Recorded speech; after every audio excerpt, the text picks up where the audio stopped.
Hello friends and welcome back to my YouTube channel Shilvi smart classes.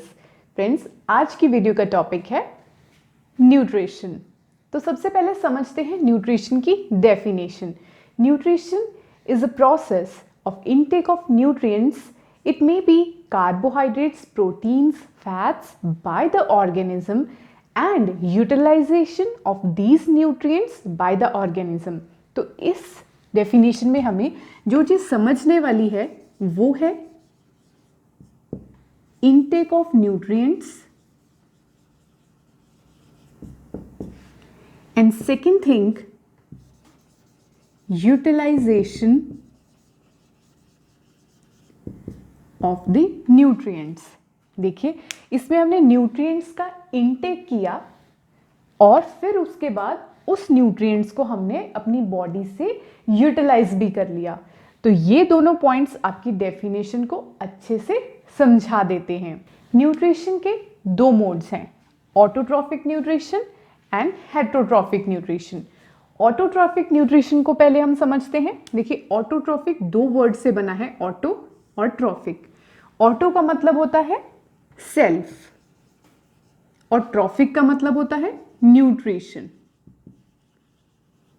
तो autotrophic nutrition वो nutrition है जिसमें organism अपना खाना खुद बनाते हैं।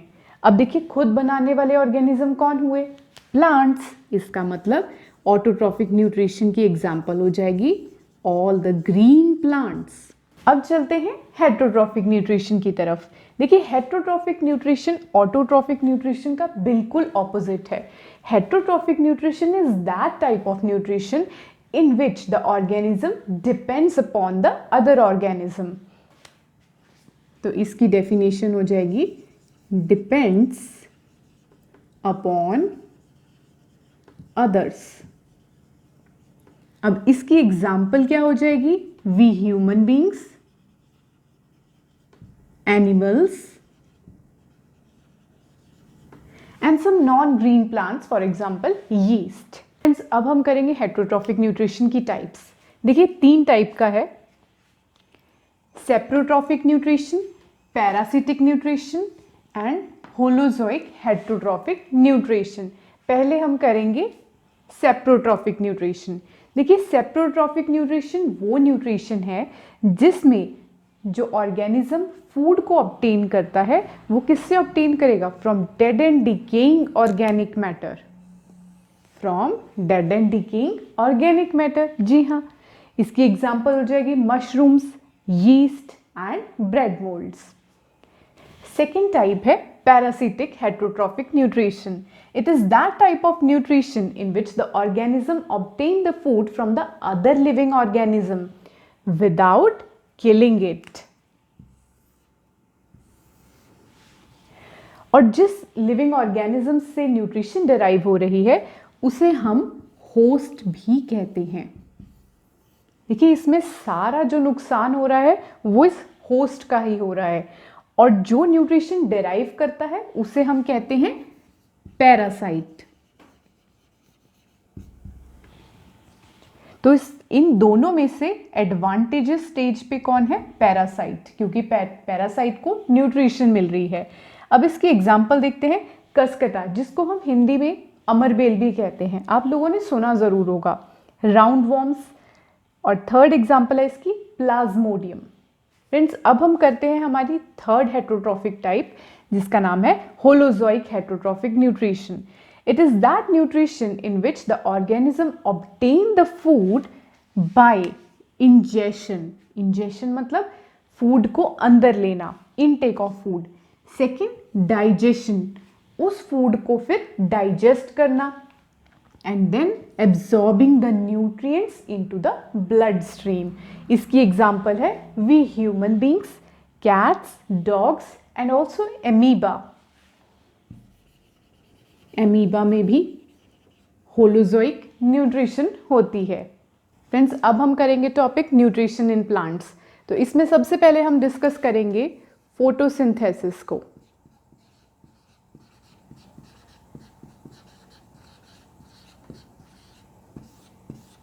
देखिए, photosynthesis is a process in which the green plants prepare their food in the presence of carbon dioxide, water, sunlight and chlorophyll. तो फ्रेंड्स अब हम समझेंगे फोटोसिंथेसिस के पूरे प्रोसेस को with the help of this diagram. This is a diagram of green leaf. तो green leaf में एक ग्रीन पिगमेंट प्रेजेंट होता है जिसे हम कहते हैं क्लोरोफिल। क्लोरोफिल का क्या काम है? To trap the sunlight coming from the sun. Carbon dioxide plant कहाँ से एब्जॉर्ब करेगा? कार्बन डाइऑक्साइड एब्जॉर्ब करेगा फ्रॉम इट्स एनवायरमेंट। हम कार्बन डाइऑक्साइड छोड़ते हैं तो प्लांट क्या करेगा? उसे एब्जॉर्ब कर लेगा। तो फ्रेंड्स रूट से वो क्या करेगा? Absorb water. इन सब चीज़ों को मिलाकर प्लांट क्या बनाएगा? अपना फूड, जिसे हम क्या कहते हैं? ग्लूकोज। अब कुछ फूड तो प्लांट खुद यूटिलाइज कर लेता है। जो फूड स्टोर्ड रह जाता है उसे हम कहते हैं स्टार्च। और बाय प्रोडक्ट ऑक्सीजन भी रिलीज होता है which is absorbed by us. तो फ्रेंड्स अब इस पूरी डायग्राम को हम एक छोटी सी केमिकल इक्वेशन में समराइज करेंगे। देखिए कार्बन डाइऑक्साइड प्लस वाटर। देखिए कार्बन डाइऑक्साइड कहाँ से ली थी? From the environment. वाटर कहाँ से लिया था? From its roots. तो इन दोनों को जब हम कंबाइन करते हैं in the presence of sunlight and chlorophyll, a food is formed in the form of glucose. Friends, this is the formula of glucose, C6H12O6 plus oxygen gas is released. Friends, अब हम करेंगे एक छोटा सा experiment which is also there in class 10 NCERT science book. It shows the importance of sunlight in the photosynthesis process. अब इसके लिए हम क्या करते हैं? इस एक्सपेरिमेंट के लिए हम एक पॉटेड प्लांट लेते हैं। उस प्लांट के लीफ को हम छोटा सा हिस्सा कवर कर देते हैं ताकि उसके ऊपर सनलाइट ना आ सके।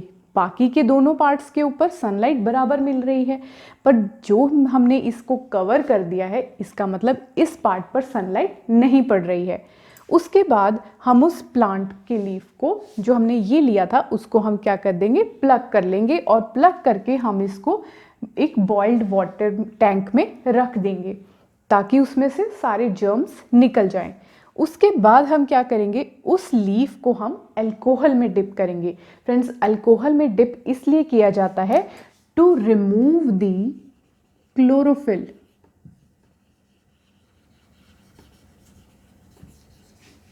क्लोरोफिल को रिमूव करने के लिए ही हम इसे अल्कोहल में डिप करते हैं। उसके बाद हम करेंगे iodine test. Friends iodine test को हम यहाँ पर समझते हैं। देखिए जो आयोडीन है जब कंबाइन करती है स्टार्च के साथ, जब आयोडीन स्टार्च के साथ कंबाइन करती है तो ब्लू ब्लैक कलर आता है। ठीक है, फिर से समझते हैं। आयोडीन और स्टार्च को अगर हम मिलाते हैं तो हमें ब्लू ब्लैक कलर मिलेगा।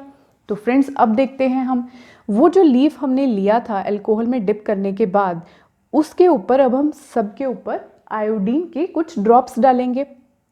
जो हिस्सा कवर्ड नहीं था फ्रेंड्स, जो हिस्सा कवर्ड नहीं था उसके ऊपर आयोडीन डलते ही क्या हो जाएगा? वो ब्लू ब्लैक कलर हो जाएगा। क्यों? क्योंकि इस पोर्शन को सनलाइट बराबर मिली थी, और अगर सनलाइट बराबर थी इसका मतलब उस पार्ट ने अपना खाना बनाया था।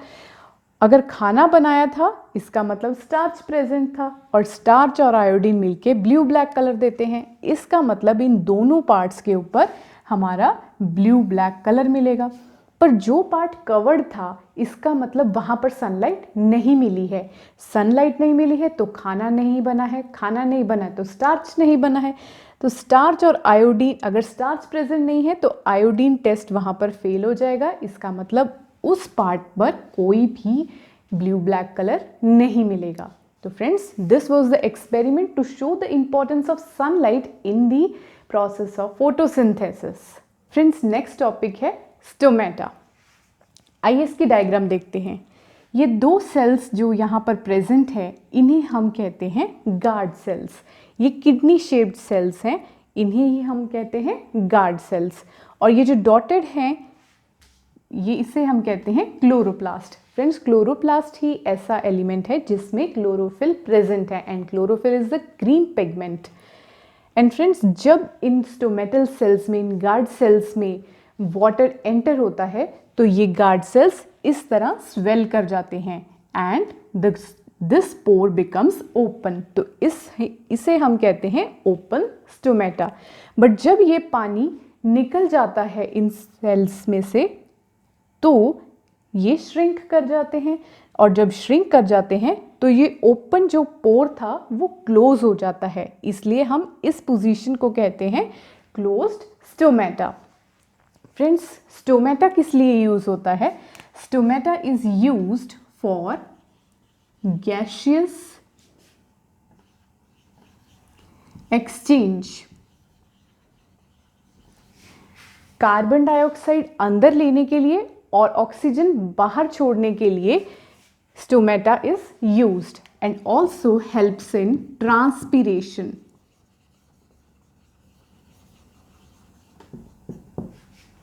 तो फ्रेंड्स, ये था आज का टॉपिक न्यूट्रिशन इन प्लांट्स।